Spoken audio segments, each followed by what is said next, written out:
Bienvenue dans cet épisode de PCA Podcast. Comme d'habitude, cet épisode sera disponible pour les contributeurs de Patreon. N'hésitez pas à aller directement vous abonner pour avoir les épisodes en avance et aussi ceux d'actualité ou des épisodes spéciaux où on parle d'autres choses.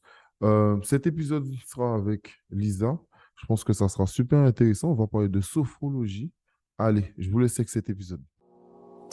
Allez, bienvenue dans PCA Podcast, Parcours Confidence Antilles, le podcast où des acteurs professionnels aux Antilles vont nous partager leur histoire dans le monde de l'entreprise en tant que salarié ou entrepreneur. Allez, go!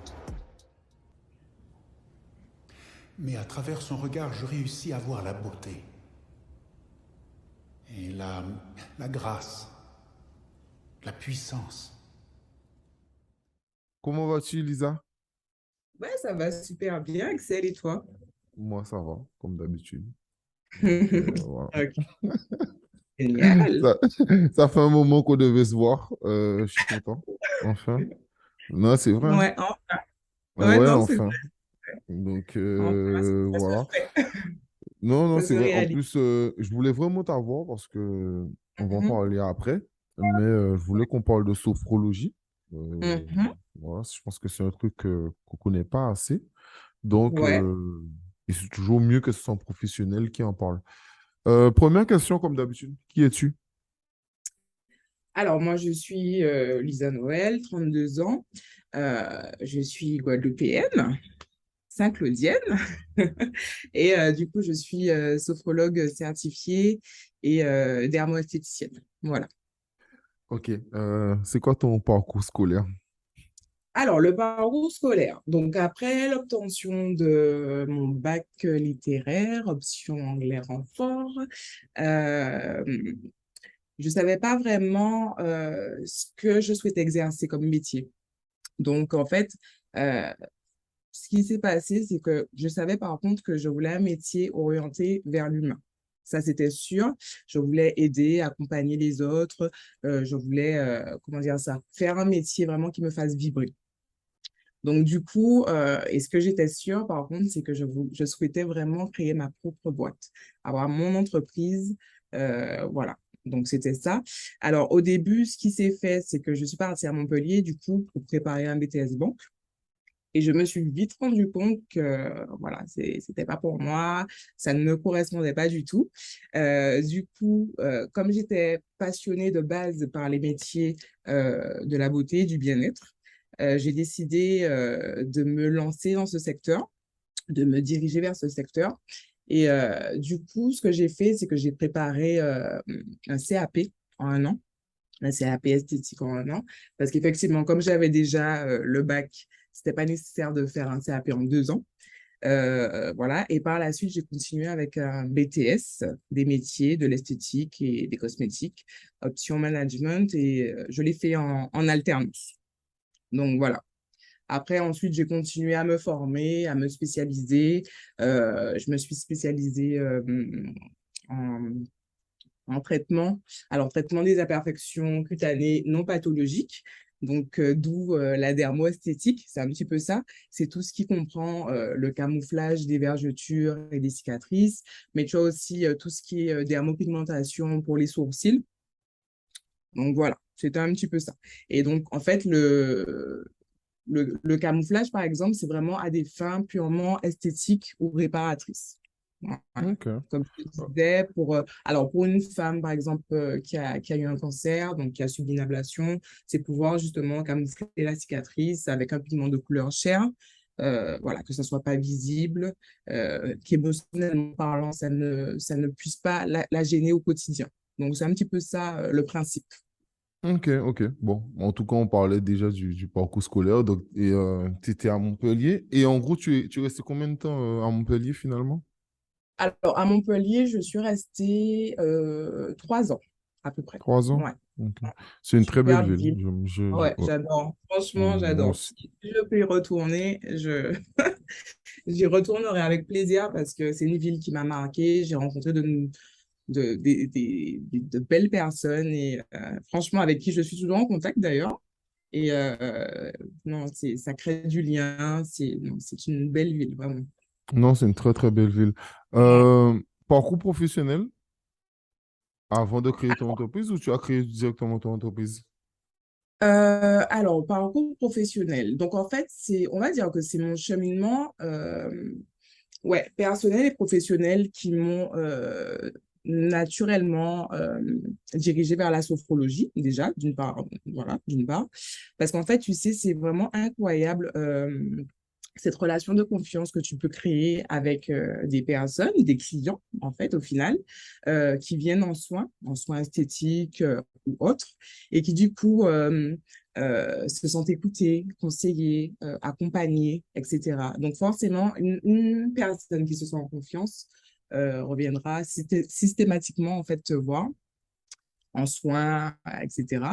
Et je me suis vite rendu compte que ces personnes, quand elles sont en confiance, elles te parlent de leur enfant, elles te parlent du stress qu'elles ont au quotidien, elles vont te parler de leur perte de confiance, elles vont te parler de leur divorce, voilà, de leur vie professionnelle. Et, et en fait, c'est exactement l'ensemble de ces éléments qui m'ont amené en fait à me former dans le métier de sophrologue, enfin, à devenir sophrologue. C'est Et vraiment, ensuite à monter ton cabinet. et à Euh, monter mon... Ouais, Dans la lignée de cette question, tu peux continuer. ouais. C'est quoi le concept Soul and Love? Alors, le concept Soul and Love. Alors, déjà, pour détailler un petit peu, Soul, c'est l'âme. Soul, c'est l'âme. Love, c'est l'amour. J'ai décidé de l'écrire ainsi. C'est intentionnel. Donc, en fait, c'est l'âme amour, l'amour. L'idée, en fait, c'était vraiment euh, c'est un concept en fait dédié principalement à la femme.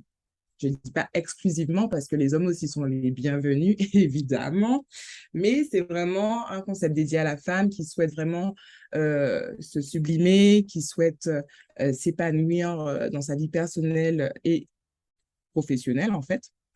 Donc, l'idée, c'était vraiment de proposer un accompagnement global, donc du coup, avec le côté sophrologie et esthétique, donc concilier les deux.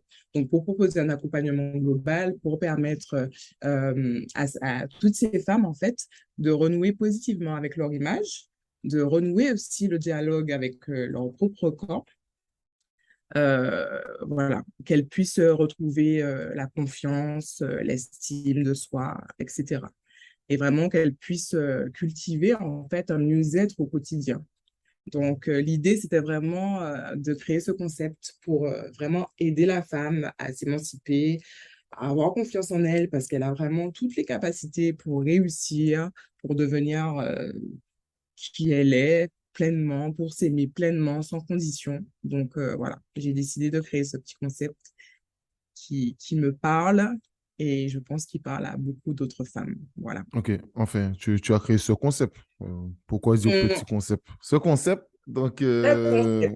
avant de On rentrer va pas minimiser en... les choses. comment ça? J'aimerais qu'on rentre un peu plus en détail sur la sophrologie. Tu as commencé à parler Ouais, du côté dermo esthéticienne. Donc, c'est surtout pour, en gros, le côté tatouage, tout ça. Mais ouais, parlons vraiment de exact. la sophrologie.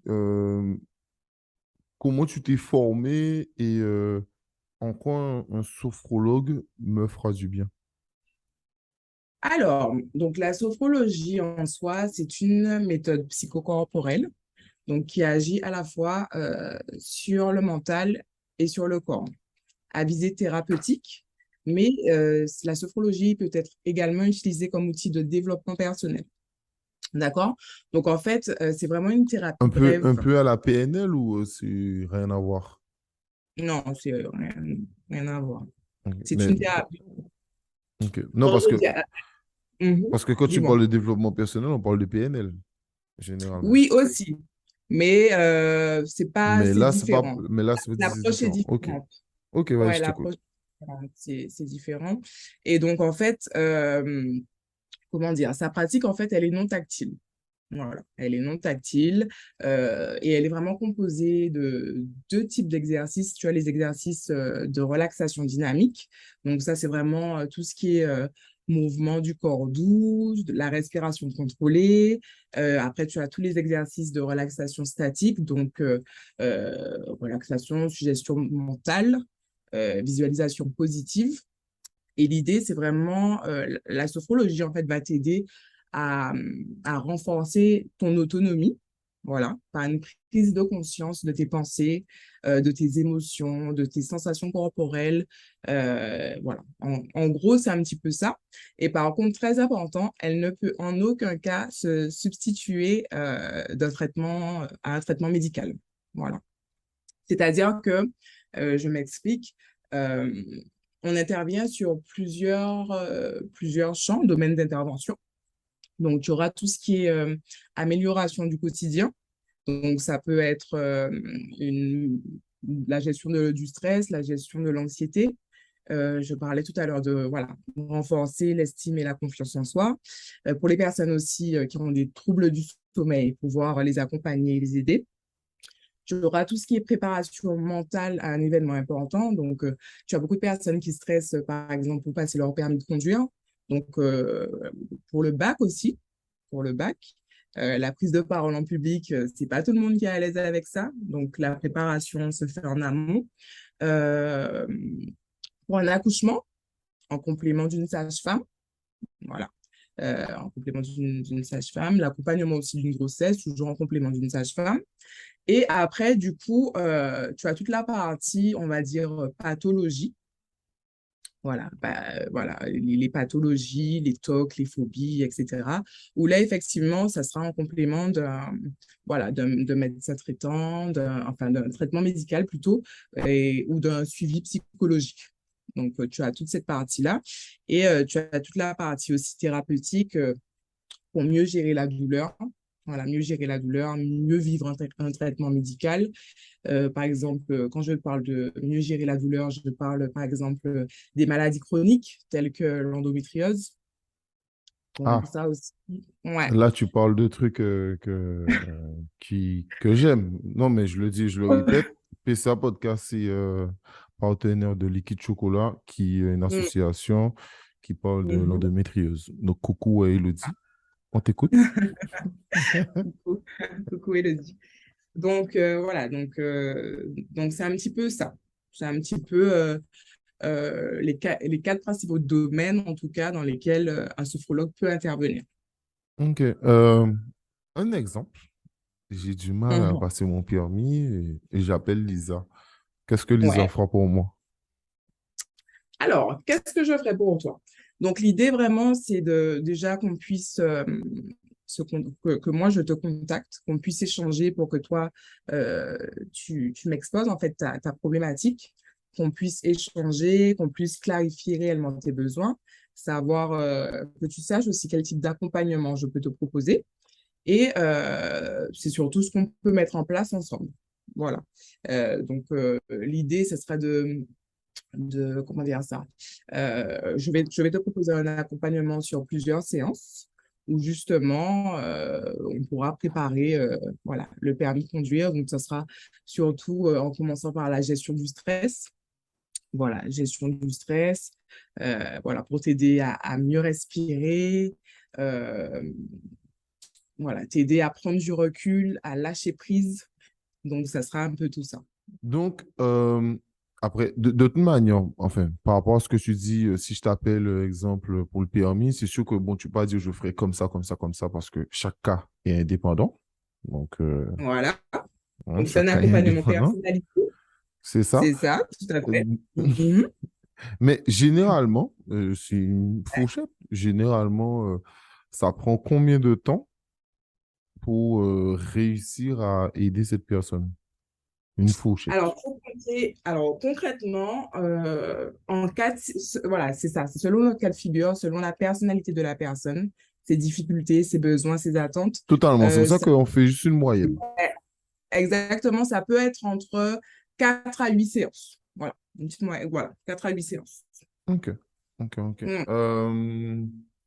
Au cas où, je reviens sur ça rapidement. J'ai pas Ouais. eu ton côté formation pour être sophrologue. Alors, pour la formation, donc je me suis formée au sein de l'ISSP. C'est l'Institut de sophrologie et de sophrothérapie à Paris 15e, donc pendant 2 ans. Et du coup, je me suis spécialisée dans les troubles anxieux. Donc, troubles anxieux, enfin, les troubles anxieux, c'est tout ce qui est angoisse, anxiété, les phobies, les TOC. Voilà. Ok, ok. Non, mais super intéressant. Ah, je pensais pas que c'était 2 ans. Ouais, mais Oh figure-toi, mon Dieu. figure-toi, figure-toi, figure-toi, tu fais bien d'en parler parce que il y a beaucoup de centres de formation qui proposent de devenir sophrologue en 6 mois.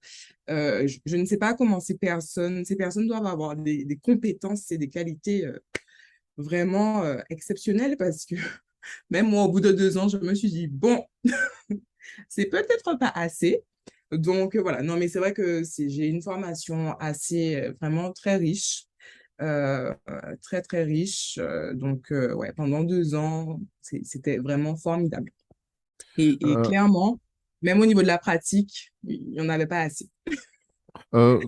c'est marrant, tu parles d'anxiété, parce que ma prochaine question, c'était sur les réseaux sociaux. Est-ce que pour toi, c'est important? Je pense que tu me diras oui. De toute manière, peu importe Mhm. la personne qui a du business aujourd'hui, il faut être présent sur les réseaux sociaux.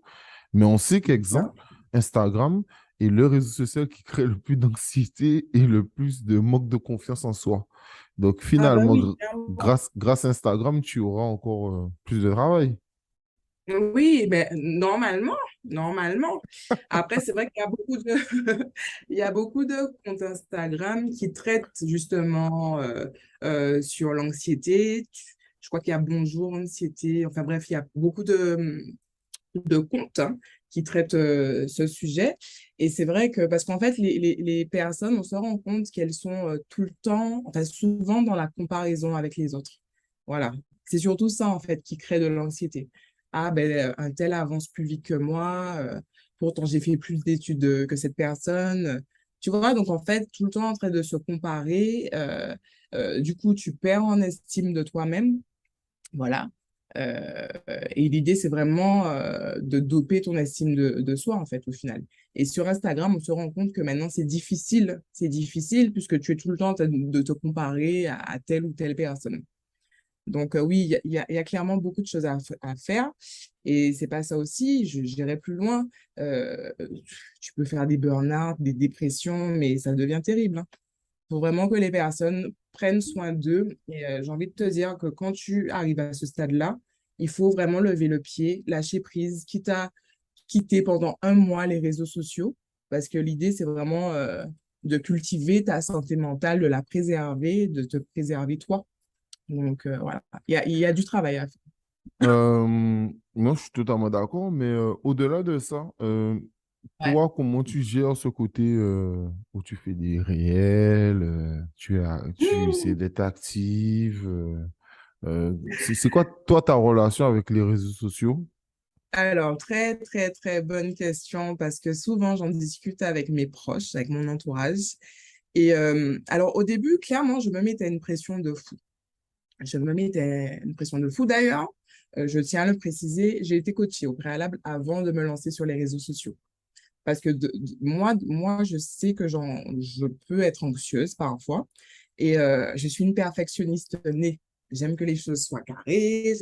Voilà. Je fais tout pour être, que tout soit parfait, que ça se déroule en fait comme moi je le souhaite. Et donc, du coup, je Sauf me que suis c'est vite jamais le cas, hein. et c'est jamais le cas. Donc, je me suis rendu compte que, voilà, ce côté-là, il fallait vraiment le ranger dans un placard et que je lâche prise et que je me dise que dans tous les cas, c'est juste une plateforme pour booster ma visibilité, que les personnes sachent tout simplement que je suis là, que j'existe et connaissent un petit peu mes services. Voilà. Et c'est pour ça que d'ailleurs, j'ai mis, tu sais, un petit lien en bio pour que, voilà, si une personne est intéressée par la sophrologie, que cette personne puisse simplement réserver un appel découverte et qu'on puisse échanger par la suite. Après, pour tout ce qui est réel, euh, au début, c'était très, très, très compliqué. Mais tout le monde me disait, oui, ça va booster ta visibilité, etc. Donc, bon, je me suis lancée, j'ai vu ce que ça a donné. ça me plaît bien de faire des réels, mais clairement, je n'ai pas envie de passer mes journées à faire des réels parce que je n'ai pas le temps pour ça, d'une part, euh, et je ne peux pas me mettre la pression. Parce que dans tous les cas, tu sais, quand tu te mets la pression, ça se voit. Ton réel, il ne fonctionne pas. Déjà, il ne fonctionne pas, il n'intéresse personne. Et en fait, toi-même, tu te sens mal. Ça génère un mal-être euh, vis-à-vis de ta personne. Et non, c'est... Voilà. Donc moi, ce que je fais, c'est que je le fais quand j'en ai envie. Je sais qu'on me dit, faut être régulière, faut être constante, etc. Mais voilà, j'ai d'autres choses. J'ai vraiment mes clients, du coup, mes comptes rendus à faire, ma clientèle à recevoir, etc. Je ne peux pas me permettre de trop donner. C'est-à-dire que si j'ai une période creuse, ça peut clairement arriver durant une année.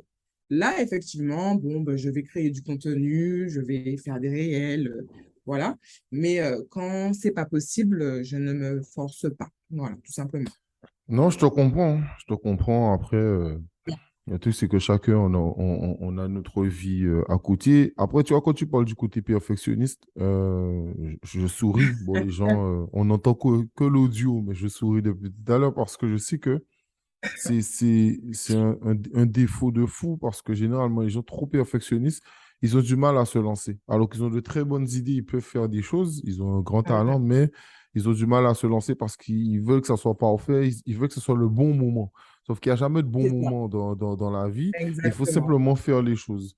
Et puis, quand tu Mhm. parles des réels, tout ça, je te rejoins parce que j'ai un peu le même côté, c'est-à-dire que exemple, sur les podcasts, je suis régulier. C'est-à-dire que chaque week-end, en tout cas chaque semaine, les gens, ils ont leur podcast d'entretien. Il y a le nouveau podcast qui sort.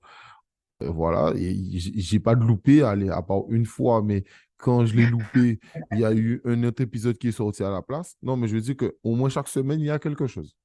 Ouais. Euh, et ce que je veux dire, c'est que mais les réels, exemple, au moment où j'en faisais parce que bon, ben, voilà, j'avais envie d'en faire. Mais là, ça fait un moment que j'ai plus envie d'en faire, donc j'en fais plus. Et pourtant, on me dit, oui, c'est bien, il faut en faire. Moi, j'aime bien.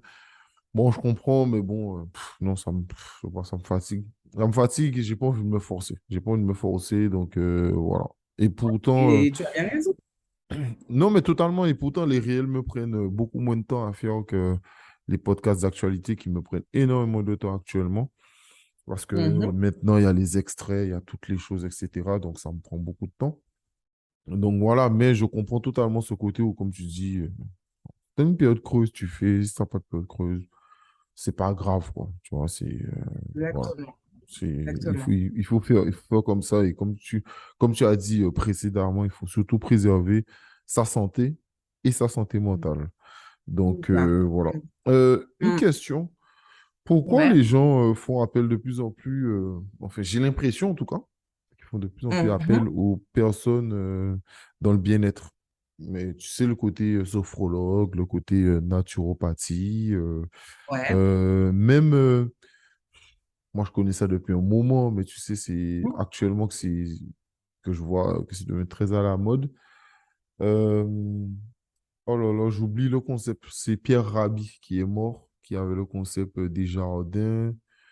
Oh là là. Bon, j'oublie. Mais en gros, c'est Pierre Ouais. Rabhi. Donc, pour ceux qui ne connaissent pas, je vous conseille d'aller le chercher. C'est un monsieur qui est mort, je crois, il y a 1 an, 2 ans, mais qui avait un concept de créer des jardins sans pesticides, sans rien du tout. Et en gros, qu'il n'y ait Mhm. pas de mauvaises herbes, tout ça. Donc, je vais essayer de retrouver si je retrouve dans l'épisode. Mais en tout cas, tout ce genre de concept prend énormément de, de, de place.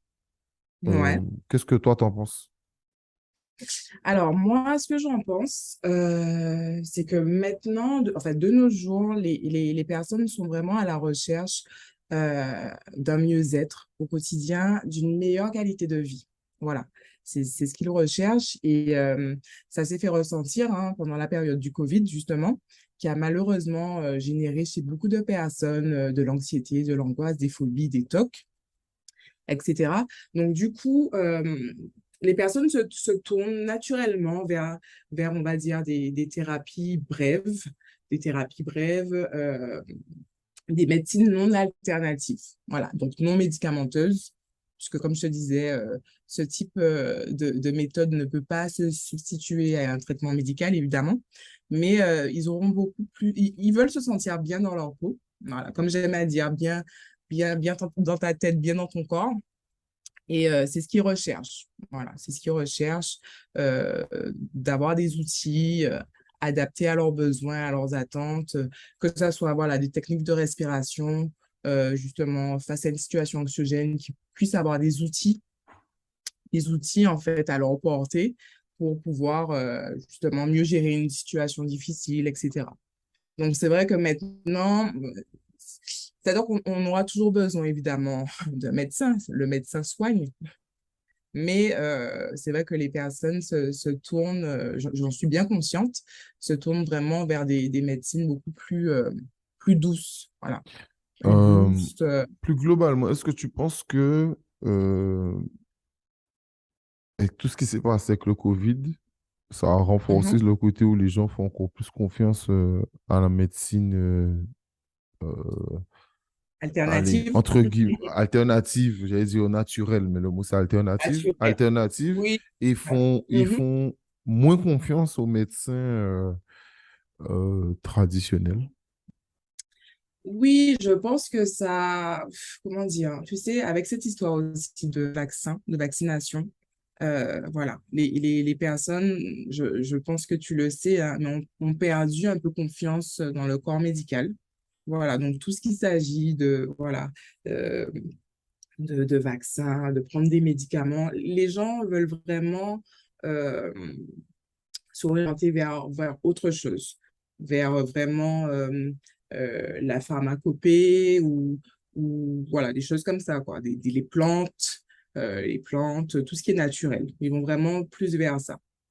Voilà, ils sont dans le mode, oui, je veux une vie plus saine, à vivre une vie sereine. Donc, c'est vrai que je pense que c'est pour ça, en fait.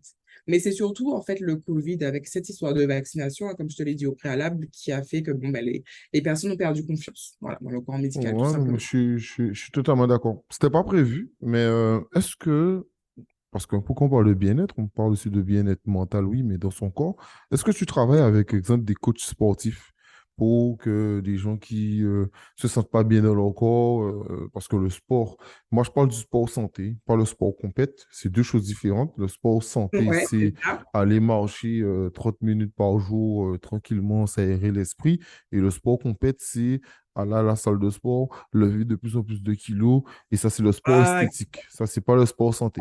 D'accord? Mais exact. moi, je parle du sport santé. Est-ce que tu as un coach ou quelqu'un qui, en collaboration avec toi, où vous avez le côté où vous ajoutez aussi le côté sport santé? Alors, non, pas vraiment. C'est-à-dire que moi, maintenant, tu sais, je fais partie de la maison sport et santé de Gourbert. Donc, en fait, on a créé, enfin, on est une équipe pluridisciplinaire, donc composée de sophrologues, dermosthéticiennes, du coup, naturopathes, psychologues. Et justement, tu as, on appelle ça, c'est l'activité sportive adaptée ou quelque chose, je crois que c'est ça le nom. Effectivement, on travaille ensemble, en partenariat. Après, c'est quelque chose qu'on a créé, enfin que du moins qu'ils ont créé dernièrement. Ça se met en place. Donc, j'ai envie de te dire oui, mais moi, personnellement, je n'ai pas encore mis en place de partenariat. Voilà. Mais pourquoi pas dans un futur proche? Ça serait vraiment intéressant. Parce que c'est vrai que les gens ont besoin de se reconnecter, ont besoin d'un retour à soi, de se reconnecter à la nature également, euh, de se redécouvrir, hein, tout simplement. Et je pense que ce serait pas mal aussi comme idée pour l'avenir. Ah ouais, non, mais totalement. Euh, je vois, pendant que je t'entends regarder ton profil, et je vois que tu es Ouais. abonné à Liquid Chocolat. C'est bien. Ça c'est bien. Ah, oui, oui, oui, oui. Et Ça. j'aurais voulu, hein, j'aurais voulu, d'ailleurs, je lui avais, enfin bon, j'aurais voulu qu'on puisse mettre un petit partenariat, voilà, qu'on fasse un petit partenariat ensemble. Mais c'est vrai que je pense que quand ça sera le moment, ben, on le fera. Non, J'aimerais mais je bien pense. euh, qu'on en discute parce que je pense que ça pourrait plaire. Voilà, ça pourrait plaire. Et, Et c'est vrai que ça me fait sourire parce que il y a pas plus tard que 2, 3 jours, j'ai reçu un mail euh, d'une gynécologue qui me disait ça, qui me disait qu'en fait, qu'elle était en train de créer un réseau de patientes, avec des patientes qui souffrent d'endométriose. Et elle me disait, est-ce que moi, ça m'intéresserait de pouvoir les accompagner sur le long terme. Donc, ça me fait sourire, hein. Comme quoi, hein, il n'y a Tout pas est de hasard. interconnecté. Il n'y a jamais de hasard Exact, dans la vie. exactement. Pour Exactement. finir, la dernière question. Euh, Ouais. c'est quoi ta vision de la Guadeloupe et qu'est-ce que tu aurais aimé pour ta Guadeloupe? On parle mieux de ta Guadeloupe à toi. Tu parles de ceux qui Ma vivent en Guadeloupe à moi. Guadeloupe. Voilà. Alors, tu vois, c'est bizarre, mais il y a un truc très, très, très important pour moi qui fait clairement partie de mes valeurs hein, fondamentales. Euh, C'est le je, bien-être. je, ouais, déjà ça. La bienveillance, l'amour de soi. Ah, la bienveillance, ça Il y a, c'est il y ça a- c'est il y beau a ça. pas mal, il y a pas mal de choses hein, qui font partie de mes valeurs. Et c'est vrai que quand je suis partie, moi j'avais du mal à partir dans l'Hexagone. Enfin, quand je partais, je pleurais, j'étais pas bien, etc. Mais je savais très bien pourquoi je partais, tu vois. Et ma mère me disait tout le temps, oui, Lisa, écoute, tu pars pour mieux revenir. Et ça m'a toujours fait sourire parce que, tu sais, j'ai fait la langue culturelle régionale, le créole. Voilà, je l'avais passé enfin, pour le bac. Euh, et j'avais notre prof formidable qui nous répétait ça tout le temps, que c'est important de partir, de s'ouvrir au monde, de s'enrichir hein, tout simplement des autres et de pouvoir ramener tout ça sur son île. Et moi, franchement, mon île, ouais, c'est mon âme sœur. Moi, j'ai clairement envie que, que la Guadeloupe se développe,